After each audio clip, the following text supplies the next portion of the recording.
예, 오늘은 JR 글로벌 리츠 배당 관련된 영상을 한번 올려보도록 할게요. JR 글로벌 리츠는 제가 이전 채널에서는 한 서너 번 정도 영상을 만들어서 올렸던 것 같은데 지금 이제 새로운 채널에서는 처음이죠. 하지만 이게 지금 JR 글로벌 리츠가 제 주력 종목이고 비중이 제일 많아요. 한 3분의 1 정도? 어, 제가 제일 신경 많이 쓰는 종목이고, 제일 관심도 많고, 제일 좋아하고, 그런 종목입니다. 작년에는 이제 주주총회도 한번 갔었는데, 주주총회에서는 뭐, 갔다 와서는, 그 주주총회 후기 영상도 올렸었는데, 어, 거기 이제 자산 운용사 임직원들 직접 보고 나서는 그냥, 크게 염려는 안 해도 되겠다, 이제 이런 생각을 했었죠.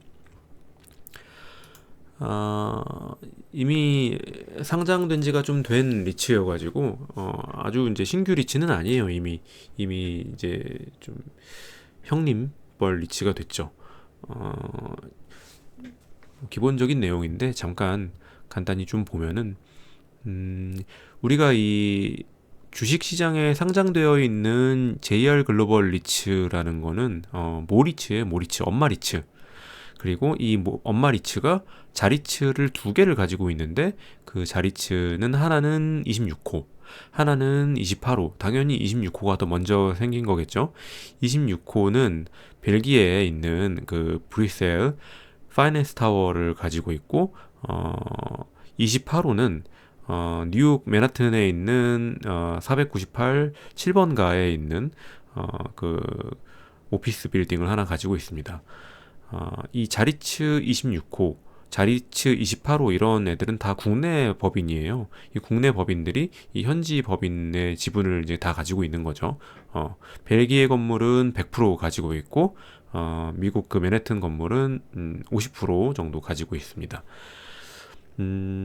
사이즈는 이 벨기에 건물이 훨씬 커요. 이게 지금 그 간평가 기준으로 했을 때 이놈이 한 2조 원 정도 되고 이놈이 한 1조 원 정도 돼가지고 1조 원 되지만은 실제로 JR28호가 가지고 있는 지분 가치는 뭐 50%니까 한 5천억 정도 되는 거죠. 그러니까 자산 가치만 봤을 때는 26호가 28호에 한 4배쯤 되는 거죠. 대출을 지금 다 빌렸는데 벨기에 건물은 알리안스 계열사에서 굉장히 낮은 금리로 한 1.05% 정도 되는 저리로 빌렸고 맨해튼 건물 같은 경우에는 매트라이프에서 3.75% 정도의 대출을 빌렸어요. 이거에 비하면은 벨기에에 비하면은 굉장히 고금리인데 지금 돌이켜 보면은 뭐 지금 이제 미국 기준금리가 막 4%에서 5%로 넘어가는 그런 시기잖아요. 그러니까 지금 봤을 때는 뭐 잘 빌렸다 이렇게 좀 생각해 볼 수 있겠죠. 이거는 제가 지금 얘기한 두 개의 리츠를 좀 표로 잘 설명을 해놓은 건데, 요거는 이제 그 JR 글로벌 리츠 자산 운용사 홈페이지에 들어가 보면은 IR 자료로 다 볼 수 있습니다. 주식을 가지고 계신 분들은 이런 IR 자료 정도는 한 번씩 찬찬히 한번 훑어보세요. 읽어보면 또 재밌어요. 파이낸스 타워는 이제 임차인 명은 벨기에 건물관리청, 그러니까 돈 주는 사람이 벨기에 임대료 주는 주체가 벨기에 건물관리청이라는 거죠. 실제로 들어가 있는 그 임차인들은 입주해 있는 그런 컴퍼니들은 벨기에 정부의 주무부처들이고 재무부, 복지부 뭐 이런 애들 이걸로 이제 이런 애들로 100% 임차가 돼 있는 아주 지금 뭐 건전하고 스테이블한 그런 건물이 되겠습니다. 반면에 이제 뉴욕 같은 경우에는 주 임차인이 이 동부의료보건노동조합이라는 이 노조에서 이제 쓰고 있는데 좀 차이가 있다면 이 벨기에 건물은 벨기에 그 정부 주무부처가 100% 정도 가지고 있는 100% 정도 세입자로 들어와 있는 반면에 이 뉴욕 맨해튼 건물은 이 노조에서 60%밖에 차지하고 있지 않아요. 그러니까 나머지 30%는 이런저런 잡다한, 뭐 잡다하기보다는 뭐 나름 잘 나가는 애들이겠지만은 그런 다양한 임차인들이 나머지 30%를 구성하고 있다. 그리고 이제 어, 벨기에 정부는 2034년까지 임대를 하기로 돼 있는데, 이것도 사실 굉장히 지금 장기간 계약이 남아 있는 거거든요. 12년이면은. 근데 얘는 더 길어. 27.5년이 남았다는 거죠. 2050년까지. 2050년이면은 우리 애가 어, 결혼 왠지 했을 것 같아요. 그때쯤이면은. 자, 이제 하나씩 좀 보죠. 벨기에 파이낸스 타워의 이제 수익 구조를 먼저 좀 볼게요. 이제 굵직굵직한 숫자만 좀 볼게요. 이거를 한번 짚고 넘어가야지 그 다음에 좀 얘기가 편하기 때문에. 지금 그 우리 돈으로 이 벨기에 건물은 한 2조 원 정도 돼요. 그리고 빌린 돈이 한 9,350억 정도 빌렸고, 대출을 이자는 1.05%인데 만기가 내년 12월이다. 말일, 그러니까 내년 2024년 말일이 이 대출 만기다. 이때는 이제 리파이낸싱을 해야 된다. 그리고 처음에 이제 투자금 들어간 게 2020년 8월 기준으로 해가지고 투자금 들어간 게 8,100억 원이다. 이거는 다 주주들 돈이겠죠. 주주들 돈이거나 뭐 IPO에서 기관들 들어온 돈이거나 초기 투자금이 8,100억 원이다. 그렇게 알고 계시면 되겠고, 연 임대 수입은 2022년도에 26호가 받은 돈을 기준으로 했을 때 847억 원이라는 거예요. 그러니까 이걸 잘 구분을 하셔야 되는데, 이 847억 원은 모리츠가 받은 돈이 아니에요. 모리츠는 이 847억 원에서 이런저런 뭐 이자니 운영비니 뭐 이런 거 떼고 나서 한 700 몇십억 받았고, 이 847억 원은 자리츠가 받은 돈이에요. 자리츠가 받은 돈. 이거를 확실히 좀 알고 넘어가셔야지 헷갈리는 게 없어요. 이 돈이 어떻게 책정됐냐 하면은 2021년도 12월 달 건강지수가 115.6포인트였는데, 이거를 2001년도, 이거는 그러니까 그 계약 당시죠. 2001년도 건강지수로 나눠가지고 그 배율만큼을 최초 임대료에다가 곱해주니까 6,240만 유로 정도가 나왔다. 그런 거죠. 이 벨기에 헬스 인덱스라는 거는 뭐 우리 주주들은 다 알고는 있지만은 일종의 이제 물가 지표 같은 거죠. 소비자 물가 지표에서 술이나 담배 뭐 이렇게 뭐 휘발유 이렇게 좀 그러니까 뭔가 보건 관련된 세금을 붙이는 그런 항목들을 제외하고 나머지, 그러니까 술 담배는 뭐 건강세금 이런 거 확 붙여버릴 수가 있잖아요.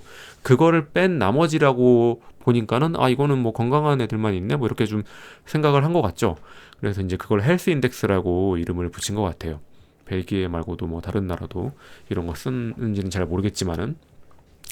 자, 아무튼 그런데 이거를 한번 좀 잘 보셔야 되는 게, 연 임대 수입 2022년도에 자리츠가 이 847억 원을 벨기에 그 건물관리청으로부터 받은 거잖아요. 언제 받았냐면은 작년 4월, 10월에 받은 거예요. 그러면은 이 4월에 받은 돈이 우리 주주들의 손에는 언제 들어오냐 하면은 10월 달 배당금으로 들어와요. 죄송해요. 8월 달 그쵸. 10월 달 배당금으로 들어와요. 그리고 작년 10월에 받은 그 26호가 작년 10월에 벨기에 측으로부터 받은 이 배당금은 올해 4월 달에 받게 돼 있어요. 그러니까는 올해 4월 달에 받는 그 배당금은 작년 12월 건강지수가 반영된 게 아니고 재작년 12월 건강지수가 반영된 거예요. 그러니까 실제로 건강지수가 폭등한 거는 2022년이 제일 많이 올랐거든요. 2021년도 물론 많이 오른 건데 2022년은 더 올랐죠. 그거는 아직 우리 손에 들어오지도 않았다는 거죠. 어렵진 않죠? 이 정도까지 하면은. 그러니까 다시 한번 정리하면은 4월, 10월에 2022년도 배당금을 받았는데, 이거는 우리가 받은 배당금이 우리가 받은 임대료가 아니고 26호라는 그 자회사가 받은 거다. 자리츠가 받은 거다. 그 4월에 자리츠가 받은 돈은 10월에 우리 손에 들어왔고, 10월에 자리츠가 받은 돈은 4월에 우리 손에 들어온다. 그래서 4월 달에 2023년 4월 달에 우리가 받는 그 배당금은 언제적 건강 지수가 반영된 거냐면은 재작년 12월 건강 지수가 반영된 거다. 여기까지 이해하시면 일단 좀 이해하기가 좀 편합니다. 자, 그러면 이거는 이제 그 구글에서 쉽게 검색해 볼 수 있는 벨기에 헬스 인덱스 데이터인데 2022년 벨기에 헬스 인덱스가 나왔어요. 127.89로 많이 오른 거예요. 이 정도면 굉장히 많이 올랐고 거의 뭐 이게 이제 건강 지수가 결정됐으니 2023년도에 벨기에 그 건물관리청에서 내야 될 임대료가 결정이 된 거잖아요. 그게 얼마냐면은 한화로 약 909억 원 정도. 909억 원을 나누기 847 하면은 7.3% 정도 임대료가 인상이 된 거죠. 굉장히 많이 인상이 된 겁니다. 이 정도면은 그야말로 진짜 인플레이션을 반영한 그런 리츠가 되는 거죠. 이런 식으로까지 반영하는 리츠가 제가 알기로는 지금 국내에는 없어요. KB 그 스타리츠 작년에 새로 상장한 그 리츠도 이제 이런 식으로 좀 상방이 좀 뚫려 있는 것 같긴 했는데 아무튼 거의 이 정도면은 우리나라 지금 상장돼 있는 리츠들 중에서는 탑 클래스 수준입니다. 근데 이제 연도별로 26호가 받았던 리츠 임대 수입을 보면은 21년도에는 805억을 받았고 22년도에는 847억 원을 받았고 올해 받을 배당금은 909억 원인데 굉장히 되게 꿀인데? 이제 이 생각이 들잖아요. 아니 해마다 이렇게 몇십억씩 늘려주면은 리츠 금방 부자 되겠네. 그렇게 생각하면 안 된다는 거죠. 이자가 지금 쓰고 있는 이자가 너무 싼 게 뭐 문제라면 문제예요. 그러니까 일단 이게 이제 내년까지 유지가 된다는 거는 주주들 입장에서는 좋은 거고 내년에 말에는 이제 문제가 된다는 거죠. 아까 차입금이 한화로 9,358억 원이었는데 이거를 이제 1.05를 곱해 주게 되면은 연 이자는 약 760만 유로, 우리 돈으로 103억 원 정도를 낸다는 거죠. 근데 이게 딱 봐도 그냥 연 이자가 3%로 증가하게 되면은 이자가 3배가 늘 거 아니에요. 아니 지금 임대료는 한 해년마다 힘겹게 막 40억, 50억, 60억 이렇게 올라가는데 이자 1% 오를 때마다 100억씩 이자가 증가하게 되니까 연 이자 3%라고 하면은 기존 이자보다 200억 정도를 더 내야 되는 거고 4%라고 하면은 300억 정도 더 내야 되는 거니까 뭐 물론 이제 1.05%니까 딱 3배, 4배는 아니죠. 그거보단 좀 적은 배수긴 하지만은 어쨌든 많이 늘어난다. 그래서 이제 이 부분에 대해서 걱정을 좀 해볼 필요는 있다는 거죠. 그러면 얼마나 이게 줄어드냐? 제가 이제 왜 이 얘기를 좀 집중적으로 좀 다루려고 하냐면은 여기 제가 지난번에 올린 그 은행주 컨텐츠에 영상에 뭐 JR 관련된 영상이 아닌데 여기 이렇게 이제 누가 댓글로 질문을 하셨어요. YS킴이라는 분이 뭐 지금 상황에서 JR 어떻게 생각하세요? 내년도 리파이낸싱 금리가 관건인데 유럽은 인플레가 잘 안 잡히네요. 조달 금리가 3%까지는 해지가 될 것 같은데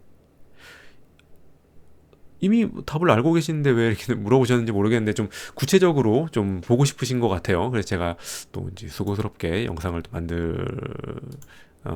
이 부분에 대해서 좀 더 디테일하게 좀 보려고 합니다. 일단은 이거는 이제 이대로 두고 뉴욕 건물에 대한 얘기를 먼저 좀 해볼게요. 작년 5월 달에 뉴욕 건물을 이제 사기 위해서 유상증자를 했는데 그때 분위기가 주주들이 굉장히 반발을 많이 했어요. 주주들은 JR 글로벌 리츠를 산 주주들은 기대하기에 이게 지금 인플레이션이 지금 사회적으로 국가적으로 전 세계적으로 엄청나게 지금 문제잖아요. 작년에도 문제였고 재작년에도 막 문제가 스멀스멀 기어나오기 시작했단 말이죠. 그걸 보고 그럼 인플레이션을 해지할 수 있는 자산이 뭐냐 하고 찾아 들어온 게 JR 글로벌 리츠였다. 왜냐면은 인플레이션에 연동한다니까. 이런 인플레이션에 연동하는데 그 상한 캡이 없는 리츠는 우리나라에 별로 없다니까요. 거의 없어요. 그나마 좀 그 캡이 좀 높은 게 이제 이리츠 코크랩인데 그것도 2.5% 정도 높지가 않아요. 그러다 보니까 이 JR 글로벌 리츠를 대체할 만한 그런 투자 수단이 없는 거죠. 아무튼 인플레이션을 해지하기 위해서 들어왔는데, 그러면은 인플레이션이 막 이렇게 올라가면은 배당이 늘어야 되잖아요. 주주들은 그걸 기대한 거죠. 근데 유상증자를 하겠다는 거예요. 작년 5월에다가. 이미 건물은 샀어. 이미 소유권은 2022년에 2월에 산 다음에 돈이 모자르니까는 돈을 좀 보태달라고 주주들한테 손을 벌린 거죠. 예? 근데 이게 참 운이 좋았다고 해야 되나? 마침 작년 5월, 6월경에 뭐 무슨 바람인지 모르겠는데 인플레이션을 해지할 만한 자산이 리츠다 이런 뉴스들 막 나오기 시작하면서 리츠들의 가격이 전반적으로 많이 올랐어요. 그래가지고 이제 JR 그러면은 유상증자 하려는 입장에선 좋죠. 자금을 땡길 수가 있으니까. 근데 이제 결론적으로는 뭐 JR도 유상증자 공시를 내고 한 2달 정도 실제 유상증자를 할 때, 그러니까 자본 납입을 할 때는 실제로는 한 4,100원 정도까지 주가가 떨어져가지고 원하는 만큼의 자금을 조달하지 못했어요. 그 남는 모자른 금액은 막 채권 발행하고 했는데 뭐 그때 그걸 이제 빌미 삼아서 저 같은 경우에는 지분을 많이 늘렸습니다. 그때 한 4만 주, 5만 주 정도 유상증자를 해가지고 평단가를 많이 낮추고 지분을 많이 늘렸죠. 아무튼 그 얘기는 이제 지금 할 필요는 없고, 그렇게 해가지고 이제 이게 산 건물이 과연 진짜 주주들 입장에서는 성공적이냐, 이게 잘한 일이냐 이런 얘기를 좀 어? 지금쯤이면 한번 들여다볼 필요는 있죠. 자, 이 건물은 뉴욕 맨해튼에 있는 이제 498 7번가 건물인데 이 건물을 다 가지고 있는 건 아니고 50%를 들고 있어요. 그러니까 지분 투자를 한 거죠. 그래서 자금의 어떤 소스는 JR 글로벌 리츠, 모리츠, 그러니까 우리 주주들 돈으로 해가지고 유상증자를 해서 출자를 했다. 이렇게 돼 있고, 투자 금액은 1,890억 원이 들어갔다. 그러니까 대출이 한 5, 6천억 정도 되고, 우리가 1,900억 되고, 저쪽에서 공동 투자자가 1,900억 돼가지고 3,800억 정도 해서 1조 원 마련해가지고 1조 원짜리 건물을 산 거죠. 이제 이게 그 얘기인데, 대출이 5,600억이고 저쪽 1,800, 저쪽 1,900, 우리 1,900 해서 3,800억 해가지고 한 9,000, 부대 비용 포함해서 한 9,200억 정도가 들어갔는데, 지금 감정평가 다시 해보니까 1조 80억 원 정도 됐다. 400억 원 정도 지분이 자산 가치가 늘어났다. 그 중에 우리 지분은 50%니까 우리 지분은 한 200억 정도 늘어났다. 이제 이게 그 IR 자료에 있는 거죠. 그러니까 우리가 잘했다. 결론이 이건데,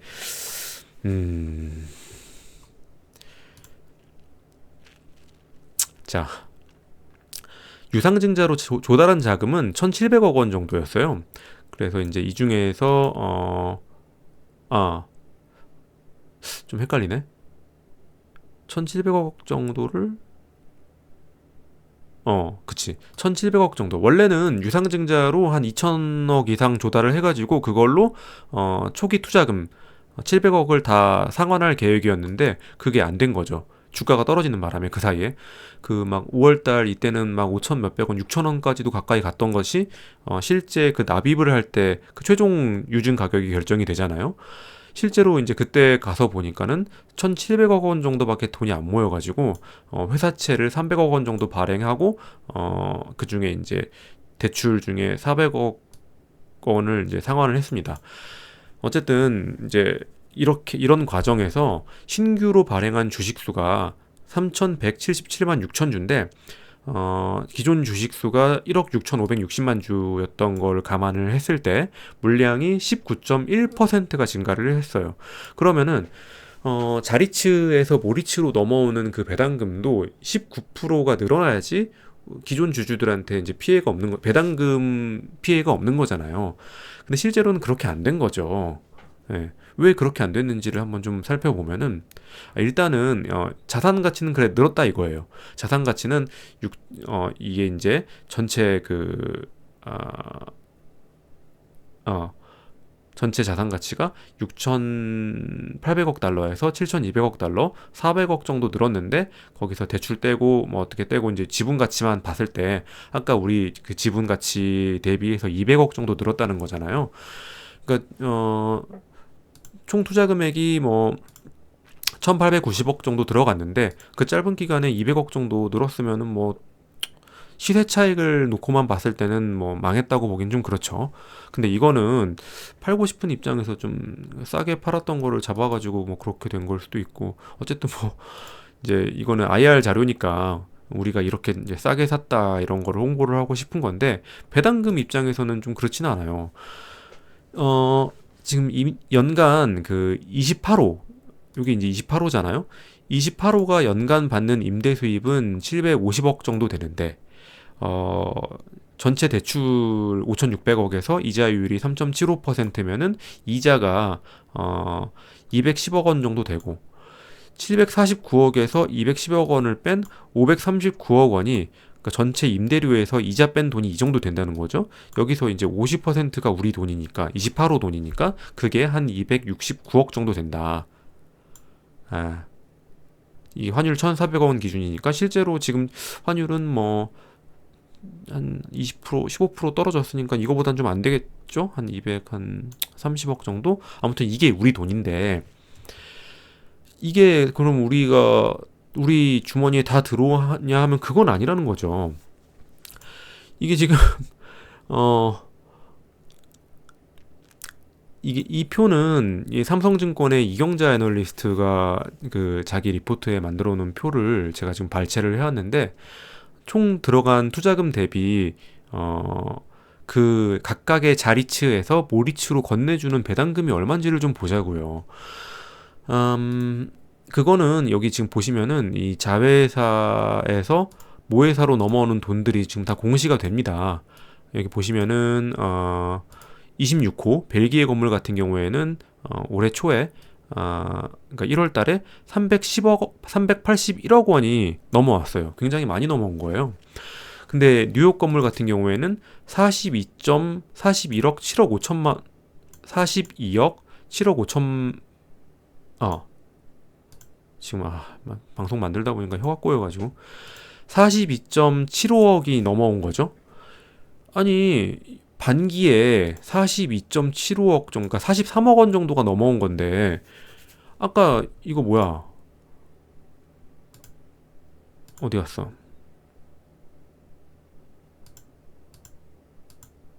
음. 대출 이자에서 임대료에서 대출 이자 뺀 돈이 거기서 이제 50%가 260억 몇 억이 260억이라며. 다 어디 가고 반기에 43억밖에 안 준 거야. 아무튼 이제 하반기에 43억 줬으니까 이거 일을 두 배를 곱하면은 주주들이 1년간 그러니까 모리츠 측면에서 1년간 받을 수 있는 연 임대료가 되는 거죠. 그게 이제 85.5억이다. 그러면은 주주들은 유상증자로 해가지고 한 뭐 1890억 정도 이게 신규 유상증자에다가 기존에 그 리츠에 남아있던 돈 이렇게 해가지고 1890억 정도 들어갔는데 연수익이 85억이라면은 4.5% 이렇게 돼버리면은 기존에 벨기에 건물의 임대 수익률을 깎아먹는 현상이 발생한다는 거죠. 이 벨기에는 2020년도에 8,100억이 들어가가지고 지금 임대료가 착착착 올라가지고 2021년도 같은 경우에는 707억 원이 2020년도 같은 경우에는 707억 원이 들어왔는데 그러면은 8.73% 정도의 어떤 수익률이 나오던 거를 이 뉴욕 건물이 들어옴으로 인해 가지고 두 개가 지금 섞여 버리게 되잖아요. 이게 지금 섞이면 어떻게 됩니까? 딱 봐도 1890 더하기 8100 하면은 989 거의 1조 원 9990억이잖아요. 1조 원 1조 원으로 707억에다가 85.5 더하면은 7 92.5 그 수익률이 87.93%가 돼버리는 거예요. 아, 원래는 8.73% 받고 있었는데 이놈이 들어옴으로 인해 가지고 한 0.8% 정도 깎아먹었다는 생각을 할 수밖에 없는 거죠. 그러니까 주주들이 당연히 반대를 하죠. 그쵸? 주주들의 반대가 당연하다. 그러면 과연 이 유상증자가 잘한 건가?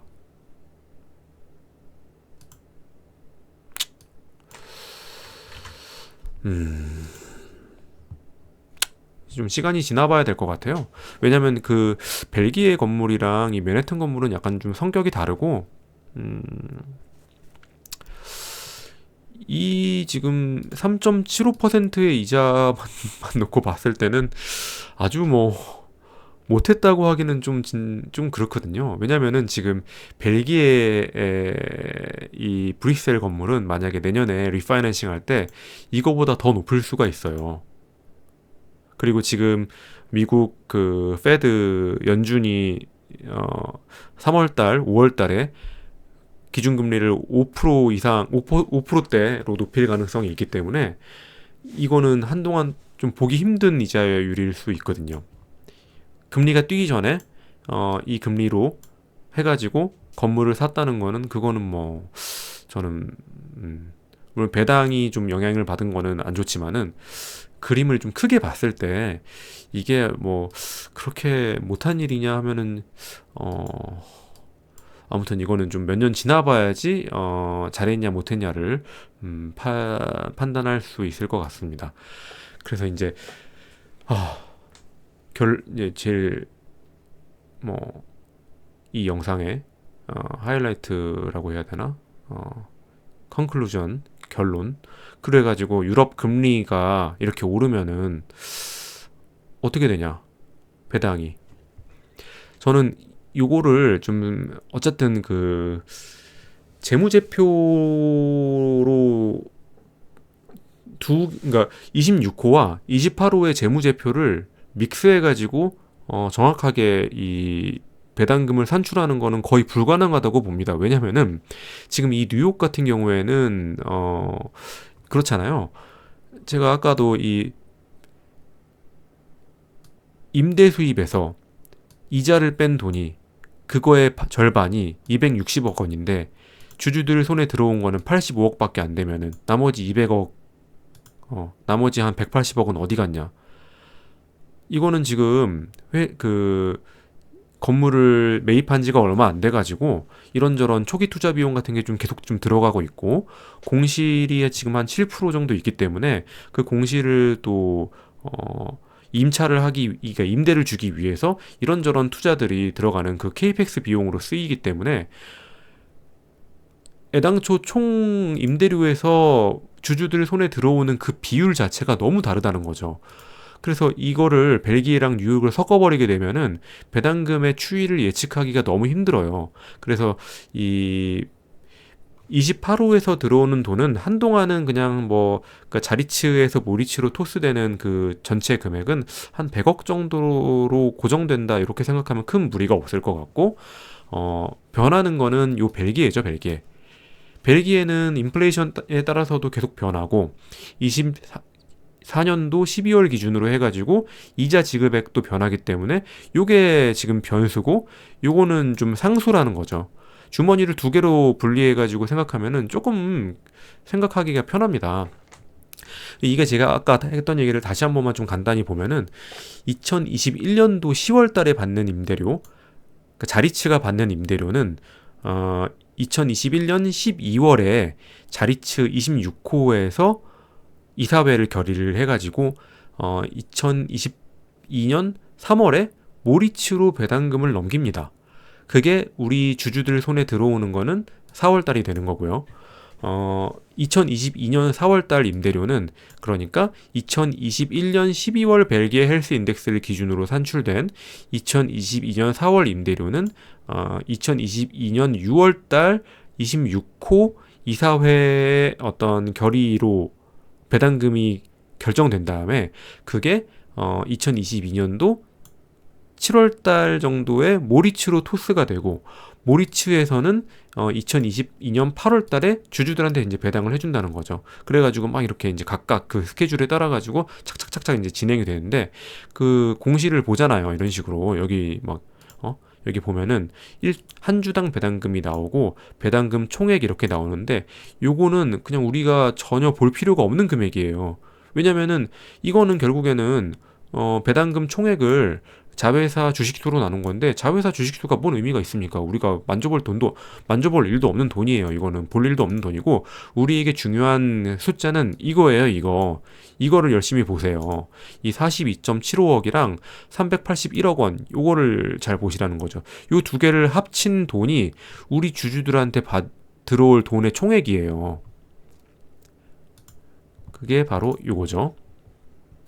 그래서 이제 2023년도 상반기 같은 경우에는 1월 달에 자리츠에서 넘어온 돈이 381억 원, 그리고 42억 원 합쳐가지고 한 424억 원 정도 되는데 이런저런 뭐 운용 비용이라든지 좀 떼고 해가지고 주주들 손에 들어오는 돈이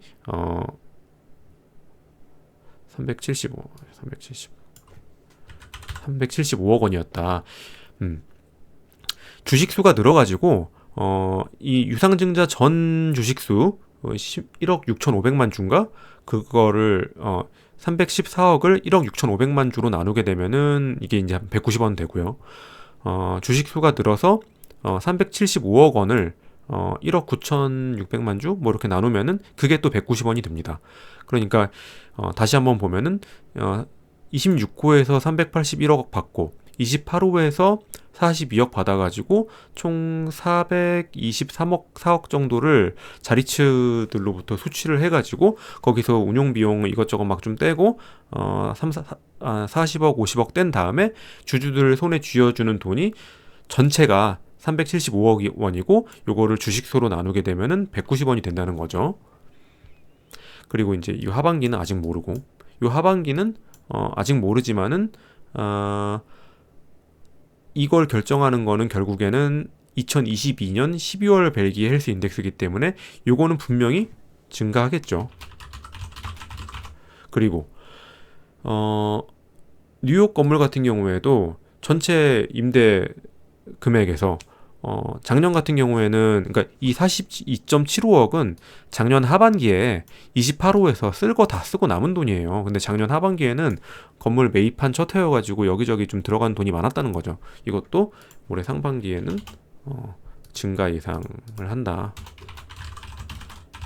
그래서 아마도 뭐 총 배당 금액이 한 400억 되지 않을까? 이거 너무 높게 잡았나? 375 곱하기 400억 되겠는데? 이거 한번 지나가 봐야지 알 일이지만은 이렇게 된다. 그래서 우리가 이제 이 부분을 중점적으로 보면은 대충은 좀 예상해 볼 수 있지 않을까 싶어요. 자, JR26호가 받을 임대료는 그리고 지출할 이자는 제가 주머니를 두 개로 좀 분리해 놓고 좀 보자고 했잖아요. 그러니까 유상증자 해가지고 신주 발행된 거는 그건 그냥 뉴욕의 주머니로 보고 이거는 그 기존에 1억 6,560만 주는 만약에 이게 그대로 됐을 때는 어떻게 됐겠냐 이걸 보게 되면은 조금 그 흐름 정도는 볼 수 있다는 거죠. 조달 금리가 이제 3%일 때 이때를 한번 가정을 해 보자고요. 여기까지는 이미 정해진 거예요. 여기까지 이렇게 3개 년도는 이건 이미 정해졌어요. 벨기에 헬스 인덱스가 나왔으니까. 그리고 이자도 변화 없잖아요. 그러니까 차액도 매출에서 이자를 뺀 차액도 변화가 없고 이건 아직 결정된 게 아니죠. 이게 결정되려면은 그러니까 24년도 내년에 26호가 벨기에 그 건물관리청으로 받을 그 임대 수입은 올해 12월 벨기에 헬스 인덱스가 정해져야지 이게 결정이 되잖아요. 그죠? 근데 이제 이자는 내년까지는 변화가 없으니까. 근데 만약에 뭐 한 5% 오르겠다. 내년까지. 어떻게 될지 모르겠는데 5% 정도 오르면은 ECB에서 계속 금리를 높이려나? 뭐 좀 떨어졌으면 좋겠는데 이제는. 만약에 5% 올랐다 이러면 이제 이게 한 955억이 되고 이자는 그대로니까 차액은 850억으로 돼가지고 올해보다 또 한 45억이 늘어나는 거죠.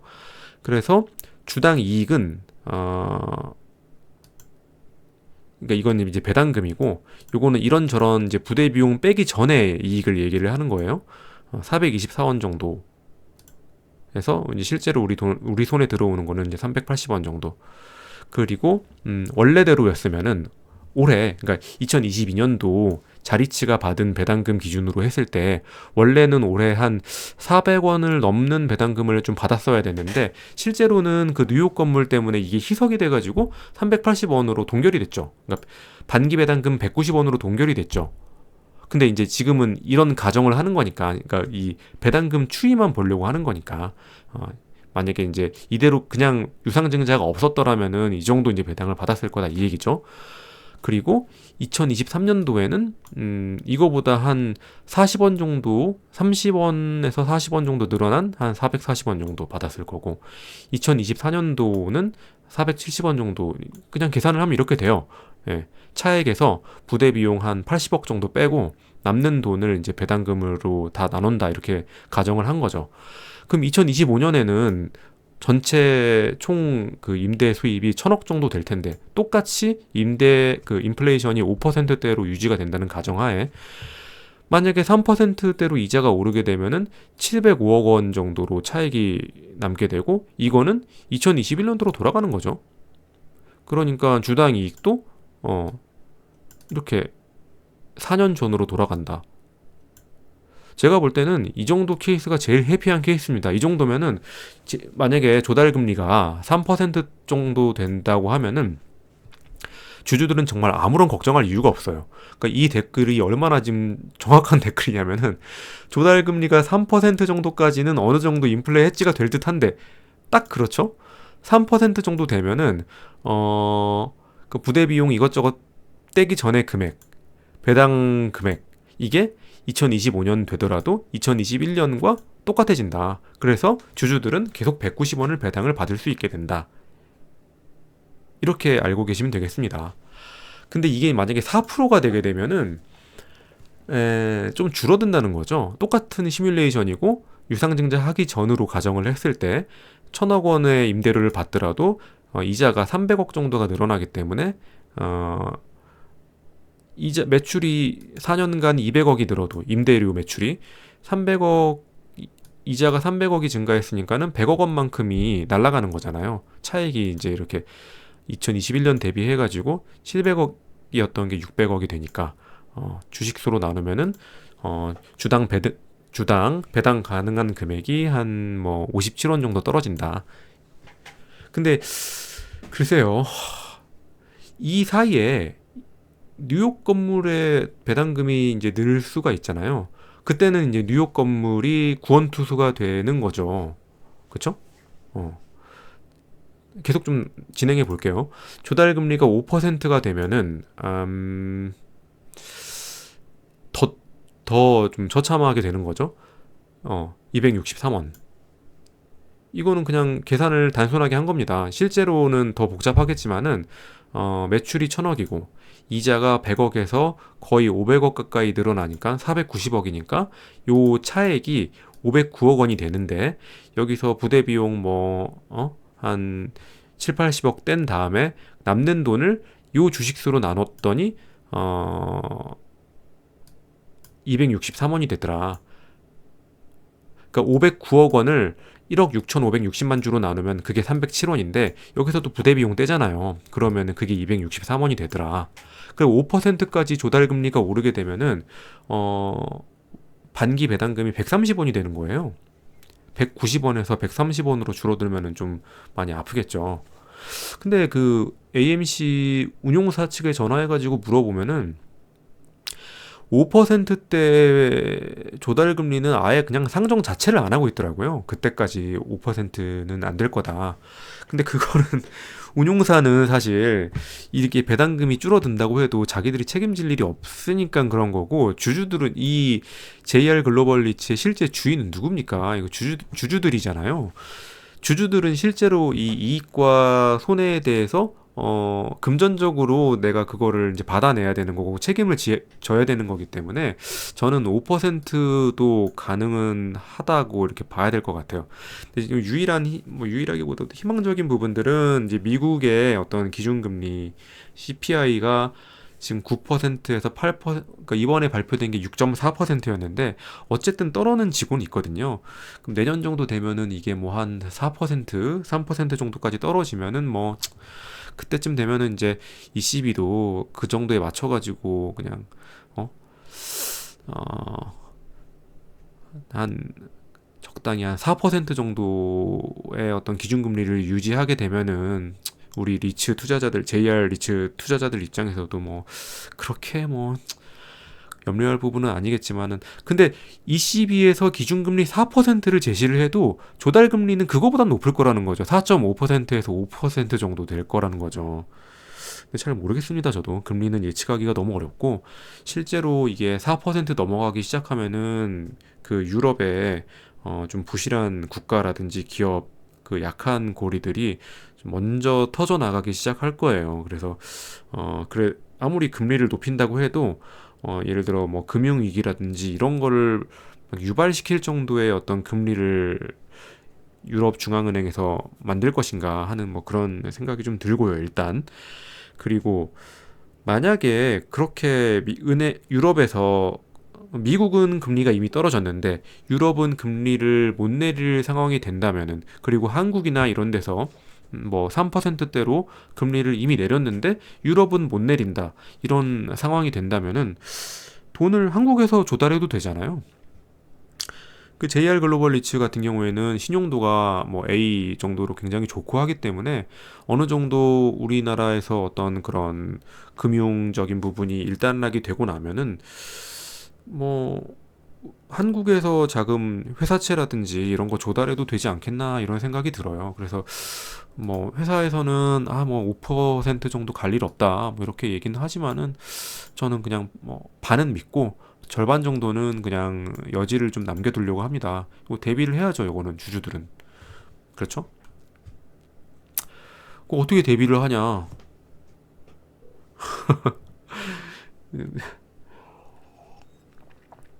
대비를 하는 방법은 매도했다가 다시 매수를 하는 방법도 있고 저는 뭐 그렇게는 안 할 거지만은 포트폴리오를 좀 믹스를 하는 거죠. 음. 지금 2025년도 그러니까 정확하게는 2025년도에 26호가 받을 임대료가 이렇게까지 만약에 폭락한다 이러면은 실제로 주주들이 타격을 입는 거는 2025년도 10월 배당분부터예요. 그러니까 2025년도 4월까지는 세이프. 왜냐면은 2025년도 4월 달에 받는 배당금은 아직 이자가 오르기 전에 그 자금이거든요. 그러니까 2025년 4월까지는 JR 주주들은 꿀을 빨 수가 있고 2025년 10월 배당금이랑 2026년도 4월 배당금인데 2026년도 4월 배당금 지금 3년 남았는데 그때 일을 걱정하는 거는 좀 너무 이를 수는 있지만은 2026년도에 받을 배당 충격을 좀 완화할 만한 다른 리츠라든지 다른 배당주를 좀 혼합을 해 놓는 거죠. 그러니까 뭐든 간에 이렇게 몰빵을 하시면 안 되고 예를 들면 뭐 맥쿼리 인프라 같은 거 좋잖아요. 해마다 배당금 10원씩이라도 막 조금씩 올려주잖아요. 2025년도에 뭐 올해 대비해가지고 3, 40원 정도 늘어나 있겠죠. 그러면은 뭐 좀 충격이 좀 버퍼가 되겠죠. 다른 배당주도 마찬가지고. 그래서 뭐 이거는 이럴 가능성은 있다 정도를 인지를 하고 각자 자기의 자금 상황에 맞게 좀 대비를 하는 게 좋을 것 같아요. 저는 뭐 이런 상황은 뭐 충분히 가능하다고 보고, 그러니까 조달 금리가 4% 정도 돼가지고 이렇게 그러니까 반기 배당금이 한 160원 정도, 170원 정도로 떨어지는 거는 뭐 그거는 충분히 가능하다고 보고 상황이 많이 안 좋으면은 130원, 140원 정도까지 떨어질 수 있다고는 보는데 그거는 진짜 뭐 아무도 모르는 것 같아요. 뭐 제가 볼 때는 자산운용사도 모르고 이거는 뭐 파월 총재도 모를 거예요. 아마 이거 어떻게 될지 그때 가봐야지 아는 거고. 음 네, 뭐 여기까지면은 제가 오늘 할 얘기는 다 한 것 같고요. 아, 그런 건 또 있어요. 이게 지금 이렇게 되면은 어 509억 원 정도 이거 있잖아요, 이거. 그러니까 26호 같은 경우에는 실제로 744억에서 부대 비용 떼고 2022년도에 아마 이게 한 700억 정도? 그쵸? 2022년도에 26호가 모리츠로 토스한 돈이 707억 원이었다는 거죠. 707억 원. 근데 이게 만약에 그 금리 조건이 좀 잘못돼 가지고 707억 원이 아니고 한 460억 정도 토스를 했다. 이러면 계산이 어떻게 되죠? 460 5.6% 정도. 많이 떨어지잖아요. 근데 뉴욕 건물은 점점 이게 오를 것 같다는 거죠. 조금씩. 왜냐면은 초기 투자 비용들은 이제 점점 이제 안 들어갈 테고. 그럼 이게 한 5점. 이렇게 되면은 이 애물단지라고 생각했던 이 뉴욕 건물이 구원투수로 좀 올 수가 있다는 거죠. 실제로 이렇게 빠른 속도로 쿡 떨어지지가 않고 뉴욕에서 받는 배당금이 어느 정도 좀 완충작용을 해줘가지고 요거를 조금 지지해주는 그런 역할을 또 할 수 있지 않을까 뭐 이렇게 또 생각을 해봅니다. 그래서 뭐 이번 영상에서 그냥 하고자 하는 얘기는 마지막 요 세 페이지가 되겠고 저는 별로 걱정은 하지 않아요. 왜냐면 이거 이런 상황들은 이 건물을 사도 이런 일들이 비일비재합니다. 금리가 왔다 갔다 하면은 내가 우리나라에서 그냥 한 3, 40억짜리 건물을 가지고 있어도 은행 금리가 막 그렇게 막 평생 고정금리가 없어요. 한참 저금리 시절에는 막 2017년도, 18년도 이럴 때는 막 10년 고정금리도 해주기도 했는데 한 2022년도 이때만 해도 은행들에서 고정금리를 안 해주는 거예요. 건물을 살려고 그러는데 고정금리를 안 해줘. 5년 고정금리를 할 것 같으면은 이자를 4%를 내라. 뭐 이런 식으로 얘기하니까. 그래서 원래도 그냥 그 건물 투자는 금리가 좀 이렇게 들쭉날쭉 하면은 좀 타격을 받는데 한 가지 좀 걱정할 필요가 없는 부분은 만약에 이렇게 되죠? 그러면 사실상 JR의 어떤 악재, 잠재적인 악재는 그냥 다 끝났다고 보시면 돼요. 여기서부터는 더 나빠질 일이 없어. 5% 정도 조달금리를 빌렸는데 금리는 이제 내리는 추세인데 배당금은 조금씩 오를 거 아니에요. 인플레이션이 마이너스로 가진 않을 거 아니에요. 인플레이션 물론 갈 수는 있죠. 갈 수는 있지만은 인플레이션이 뭐 1%, 2% 이렇게 되더라도 이게 1,010억, 1,020억 계속 이렇게 이건 계속 오르는데 결국에는 이 조달금리 5%짜리는 그 다다음 해나 2년 뒤나 3년 뒤에 리파이낸싱을 또 하게 됨으로 인해서 다시 이게 200억으로 똑 떨어지게 되면은 우리가 받는 배당금은 확 늘어난다는 거죠. 그러니까 이거는 굉장히 일시적인 이벤트고 1년이라는 기간이 뭐 짧은 기간은 아닌데 1년이 될 수도 있고 2년이 될 수도 있죠. 근데 이 JR 글로벌 리츠의 어떤 임대 총 기간을 고려했을 때 그리고 저는 이제 이거 지금 JR 글로벌 리츠 투자한 지는 1년 정도밖에 되진 않았지만은 긴 그 투자 기간 자체는 뭐 10년, 15년 보고 있거든요. 그 기나긴 기간에서 이거 이렇게 380원, 400원 이렇게 늘다가 잠깐 이렇게 똑 떨어져 갔다가 다시 올라오는 게 이게 뭐 큰 대수겠습니까? 물론 이제 뭐 트레이딩 하시는 분들 입장에서는 뭐 이렇게 이제 주가가 이러다가 4,500원 됐는데 갑자기 막 3,800원대로 떨어지고 이러면 뭐 기분이 나쁠 수 있고 투자가 망했다 이렇게 얘기할 수 있겠지만 트레이딩 할 사람이 리츠를 왜 사? 그렇잖아요. 따박따박 임대료 받을 사람들이 사는 거지. 예, 뭐 오늘 영상은 좀 제가 처음에 생각했던 것보다 너무 길어졌는데 여기까지 좀 하려고 하고요. 제가 이제 이런 리츠 관련된 배당주나 리츠 그리고 뭐 인프라 투자라든지 해외 리츠 관련된 요런 그냥 소소하게 잡담을 하려고 만든 그런 단톡방이 있는데 지금 한 40분 정도 들어와 계세요. 근데 혹시나 리츠가 사실 아주 재밌진 않잖아요. 1년 동안 배당 주는 게 두 번이고 많은 건 뭐 많아 봐야 네 번인데 뭐 재미가 없으니까